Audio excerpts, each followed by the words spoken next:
Okay, so most of the class is based around technical drawing skills, but this week we are exploring some concepts in contemporary drawing that stray away from traditional media and techniques and get into the ideas behind the artwork. So we're going to look at a few artists who are making drawings using alternative materials and or techniques. The first artist is David Hammons. I'm going to give you some questions as prompts so you can think about the meanings of these artworks rather than just spoon feeding it all to you. So it will let you know that this drawing was made by dribbling a basketball on a piece of paper. So I want you to think about, what does this material and process express to the viewer about the artist?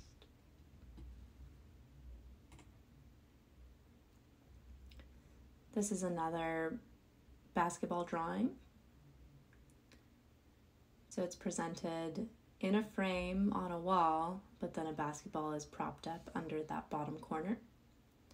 So what does this presentation add to the artwork? And you're going to be making your final project using an alternative material and or technique. So something for you to consider is, how are you going to present your final drawing?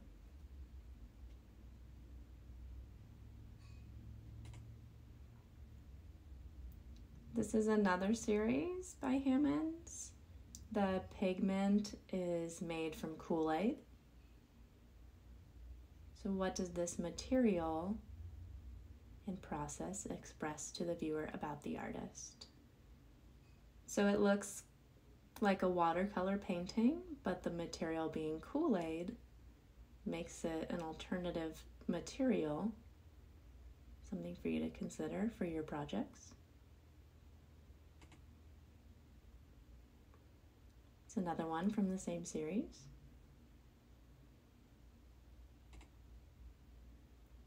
This is another artist, William Anastasi. These drawings are made by holding a pencil in each hand and riding the subway. The marks on the page are determined by the movement of the subway. So it's a traditional media using graphite, but it's an alternative technique since he's not making a realistically rendered drawing. The marks are abstract and informed by the movement of the subway.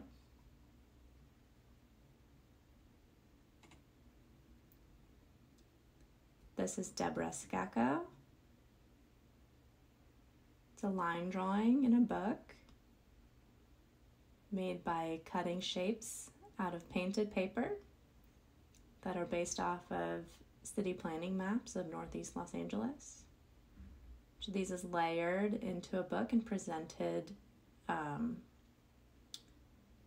with some clear sections so you can see through them. So the drawings, if you want to use that term loosely like I do, it changes with each page every time you move it.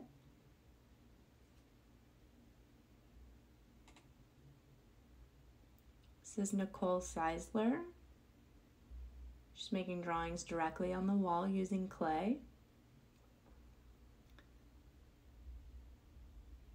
So wedging is a technique used to prepare clay for ceramics. So rather than just doing it on a surface, she's wedging the clay on the wall and then leaving the mark on the wall.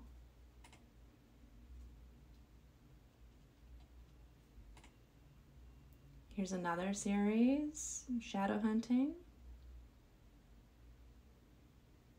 So she made these drawings by tracing the shadow of the banister. The shadows change with the sun. So if you want to make something temporary for your assignment, that's great. You can present it as a photo, that's fine.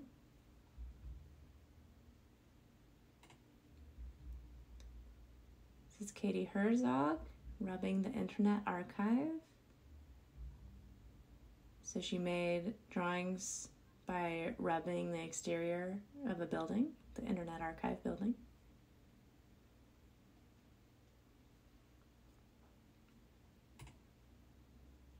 This is Richard Long, a line made by walking. So this line's made by walking through grass. So the drawing would be the line in the grass, and then the photograph is the documentation of the work. So if you want to do something temporary, again, you can use a photograph, or if you need to record a video, that's fine too. This is a fairly open-ended assignment.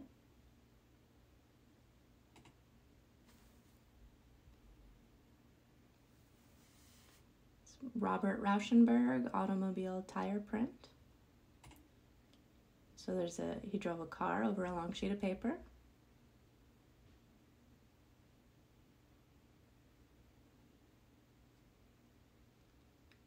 So if you do want to do something on paper, you can also think about the format of your paper, right? So it doesn't have to be the traditional 18 by 24 or 8 by 10 or anything standard size. You can piece a bunch of pieces together. You don't have to use paper. You can. It's up to you. This is Alexandra Carter. These drawings are illustrative faces drawn using cranberry juice on an antique piece of linen. This artist grew up on a cranberry bog, so the material is personal to her. So it is a representational drawing of a portrait, but both the material of the cranberry juice and the linen are alternative materials. This is just an artist I saw on Instagram. He filled the inside of a panel with paint and then broke through the panel with a hammer to allow the paint to flow out. And here's the last example I have for you. It's Ed Ruscha, Chocolate Room. And I recently read this article in the New York Times, which you're welcome to take a look at. It gives some interesting process shots about how they made this chocolate room. They're screen printed on paper inside the museum because chocolate would melt, so you couldn't fabricate it anywhere else.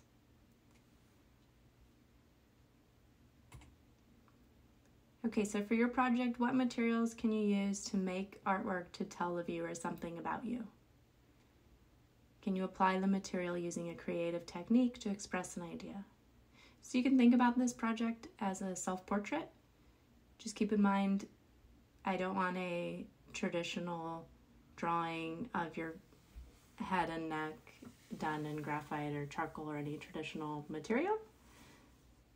That's not the point of this assignment. I want you guys to explore some different contemporary ideas in drawing. So I have a few ways, an exercise assignment to help you get started on this. So you're not just trying to jump in.